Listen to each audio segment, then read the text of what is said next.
mentioned, this is just coming through now, so no doubt you haven't had time to sift through all the detail. The report, though, is saying that risks for the Australian banking sector include elevated house prices and rising household debt. How is the banking sector planning to address that? Well, thank you, Ashley.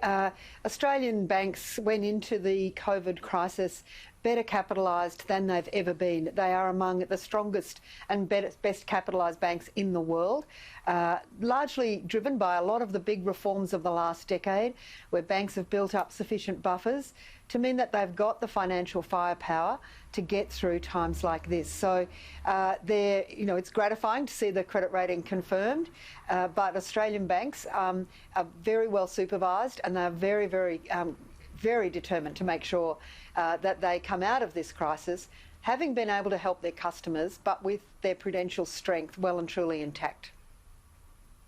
You've just released some new figures showing about 70% of loan applications have been approved during the pandemic. No doubt the government's loan guarantee scheme contributed to lending holding up. Is that actually a positive thing? And what does it tell you? What does it tell all of us about just how small and medium businesses are actually travelling at the moment? Yeah.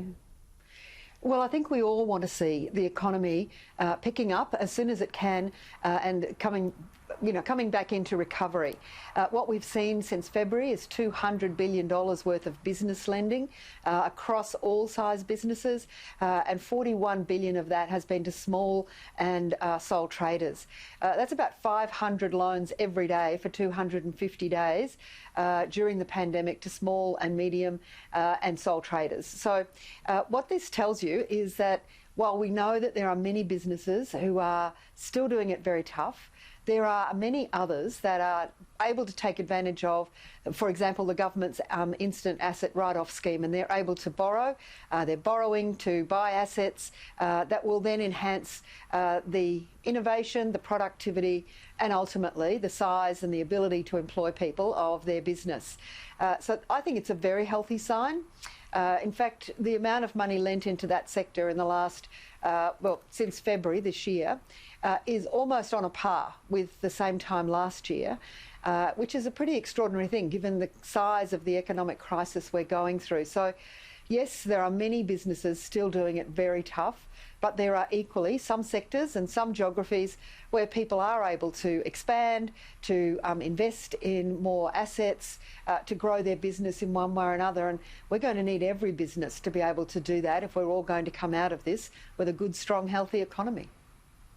For those doing it tough, how long can those loan repayments continue to be deferred, though? At some point, the banks will have to start calling in those loans. There will be, won't there, a number of companies in retail, tourism that are going to fail. What sort of approach will the banks take to that scenario?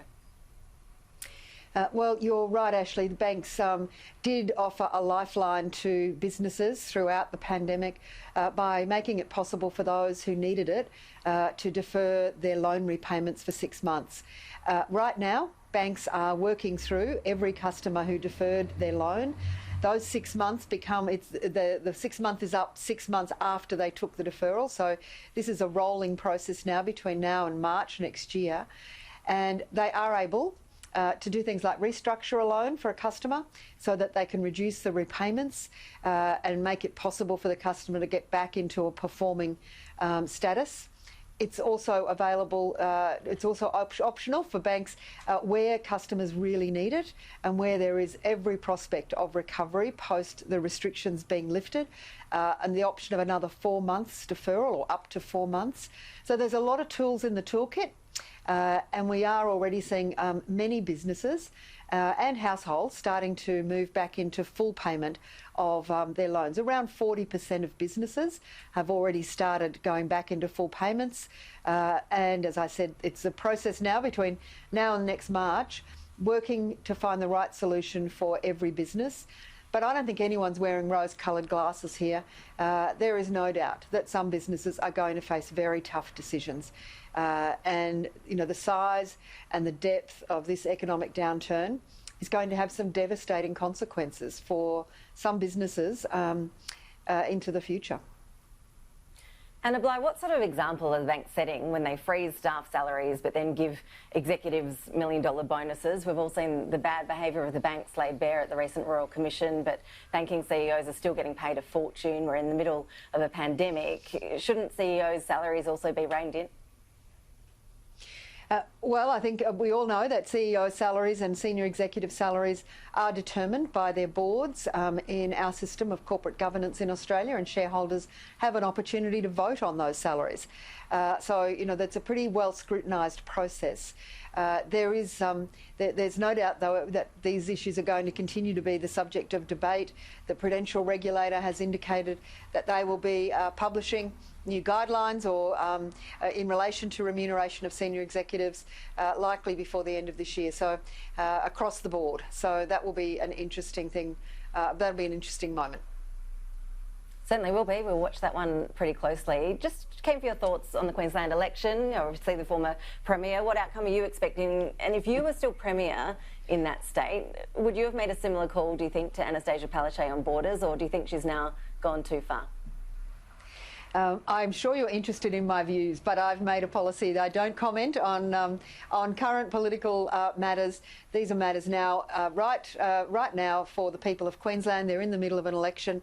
They have the right to vote and determine the government of the day and effectively have their say on the policies of their government. Let me try one other current event that I might get batted away on as well, but you do know better than most how female political leaders do face extra pressure when it comes to scrutiny of their private lives. Do you have any sympathy for Gladys Berejiklian, or is there a gender card being played here, do you think, in that the criticism in this instance is fair enough?